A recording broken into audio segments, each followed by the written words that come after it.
কোথায় জানো তুমি? আমি তো জানি না বল্টু কোথায়, তুই ওকে ফোন দিয়ে জিজ্ঞেস করে নে।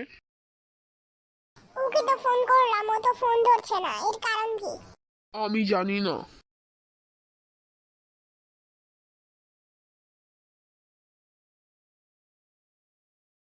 ওই তো দাদা, দেখো বল্টু এসেছে।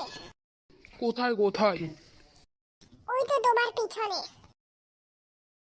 বল্টু, তুই এতদিন কোথায় ছিলি? আমি তো বিয়ে করেছি, তোরা কি জানোস না? তুই বিয়ে করেছিস আর আমাদের বলিসনি? আমাকেও তুই বলিসনি? আচ্ছা, তোদের আমি এখন কক্সবাজার ঘুরতে নিয়ে যাব, তোরা যাবি? হ্যাঁ, আমি যাব। হ্যাঁ, আমিও যাব। তাহলে চল, এবার চল বাস স্টেশনে। এবার ওখান থেকে আমরা কক্সবাজারে যাব।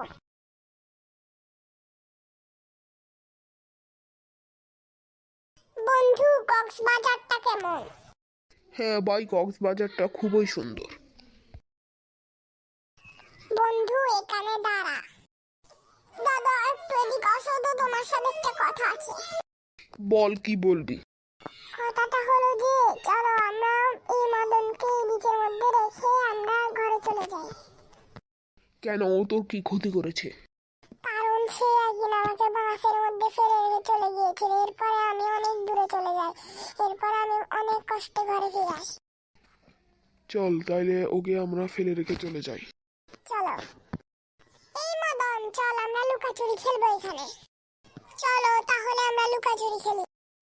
তোরা লুকা আর আমি তোদের খুঁজবো, কারণ আমি লুকাচুরির মধ্যে এক্সপার্ট। তোরা আমার সামনে 1 মিনিটেও লুকিয়ে থাকতে পারবি। আচ্ছা, তাহলে তুই গণনা শুরু কর। আচ্ছা, যাচ্ছি। আমি গণনা শুরু করলাম। 1, 2, 3, 4, 5, 6, 7, 8। চলো এবার আমরা ওকে রেখে চলে যাই। চলো তাহলে। 49, 50। এবার আমি আসছি। আরে ওরা আমাকে এই বিচের মধ্যে রেখে চলে গেল, এবার আমি বাড়িতে কেমনে যাব? আজ 5টি বছর হয়ে গেল, কেউ আমাকে নিতে এলো না। আরে এরা কে?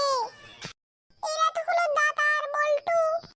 কিরে বল্টু, আজকে 5টি বছর তুই কিভাবে বেঁচে আছোস? হ্যাঁ, আসলে তুই কিভাবে বেঁচে আছিস?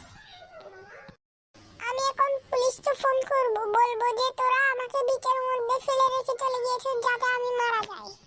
না না মদন, তুই এই এক কাজ করিস না, না হলে আমাদেরকে জেলের ভাত খেতে হবে। না না মদন, তুই এই কাজ করিস না।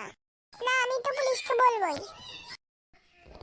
বল্টু, তাড়াতাড়ি পালা, না হলে পুলিশ আমাদেরকে এসে ধরে নিয়ে যাবে। পালাও পালাও।